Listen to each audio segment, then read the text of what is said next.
ওটা করা যাবে না, ওটা করা যাবে না, তখন সব নিষেধাজ্ঞার আয়াতগুলো সব নাযিল হয়েছে। তাহলে বুঝতে না আসছে আমি যদি আমার দিন প্রতিষ্ঠার কাজ না করি তাহলে আমি কিন্তু মুসলমান না। আল্লাহ তাআলা পরিষ্কার ভাবে বলেছেন যে তোমরা মুসলমান না হয়ে কি মৃত্যুবরণ করো না, তাই তো নাকি? হ্যাঁ ইমানদারগণ, তোমরা আমাকে ভয় করো, ভয় করার মতো।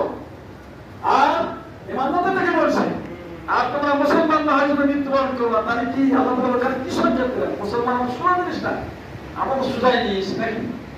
তাহলে আমি মুসলমান হতে গেলে আমার দিনকে প্রতিষ্ঠা করতে হবে, তার তিনি বিধান যখন জারি হয়ে যাবে আমার সবকিছু মানার জন্য সব সোজা হয়ে যাবে, তখন আর আমার কষ্ট হবে না। আর এখন আমি কষ্ট করেও দিন আমি মানতে পারবো না, ঠিক আছে নাকি?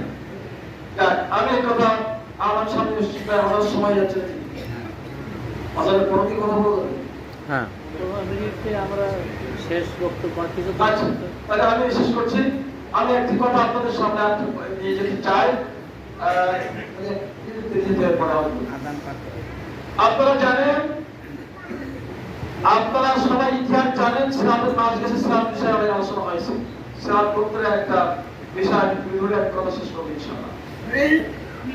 আল্লাহ রাসূল সাল্লাল্লাহু আলাইহি ওয়াসাল্লাম উহুদের যুদ্ধ করেছিলেন না? জনসংখ্যা কি কম ছিল না বেশি ছিল? বেশি ছিল। উহুদ যুদ্ধ সংখ্যা বেশি ছিল, 1000 বেশি ছিল। এই সৈন্য সংখ্যা নিয়ে আল্লাহ রাসূল উহুদের ময়দানে গেছিলেন। শত্রুরা যখন উহুদের ময়দানে পরাজিত একদম ধরাশায়ী, এই সময় খালিদ বিন ওয়ালিদ ছিলেন না? পরে মুসলমান হয়েছিলেন। আগে শুধু খালিদ না, তাই তো নাকি? জানেন নাকি? খালিদ বিন ওয়ালিদ চেষ্টা করেছিল, বারবার চেষ্টা করেছিল